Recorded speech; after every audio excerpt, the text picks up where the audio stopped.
Hello everyone, I welcome you all in this Selenium with Python series. In last video we have talked about loops, for loop and while loop. So today I am going to cover three keywords, continue, break and pass. So let's talk about continue keywords. So continue keyword, it is used to skip the current iteration and continue with the next iteration. Means what? Suppose here this is the program which will print the this list items. Okay, so here, suppose I don't want to print this hello element. Then we can write if I equals to hello, then continue.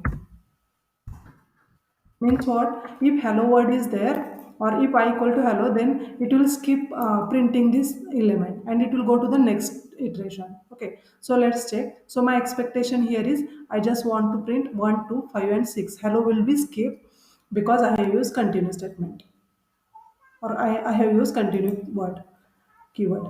So here this is my output 1, 2, 5 and 6. So by using continue keyword we can skip the current iteration. So next is breaks keyword. So basically break, it is used to exit from the loop. Okay, so suppose here if in this list if hello word is present, then it should break the loop. Okay, so here we can use break. I will print the here. I will print that element and then I will break. Yeah, means what? Here by using break statement we will break the loop. So in this program it will print 1, 2 and hello. Now it will check condition hello I equals to hello. Then it will break, means this 5 and 6 will not be executed. So by using break we will exit the loop. So let's execute this. So now we are getting output as a 1, 2 and hello. So this is about break. So we also use else statement, okay, with for. So if we are using break, then else part will not be executed. So let's check. Print completed. Okay, so now just execute this. Now 1, 2 and hello. Else part will not be executed because we have used break statement. So if we are using break, then else part will not be executed. And next one is a pass. So basically pass keyword, when we are using pass means it will not do anything, it will just just pass the code, or just pass the controller to the next line.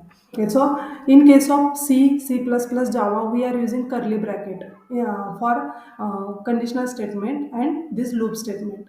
But in case of Python we are not using this curly bracket. So if I'm not here, I don't want to write any code inside this for, then and I just print this, then I will give error because here indentation error means expected and intended block after for statement on line 2, means here some block should be there. Okay, then only it will be considered, otherwise it will be incomplete statement. So in such cases or in such a scenario where we don't want to do anything, then in that case we can use pass. So if I'm using pass, then it will not give me any error and my code will be executed. So this pass statement, it is used to just pass the controller, or just if there is a no code, then it will just pass the loop. So that's all from today's video. If you like this video, then please click on like button, and if you are new to this channel, then subscribe to the channel and also press bell icon. Thank you for watching.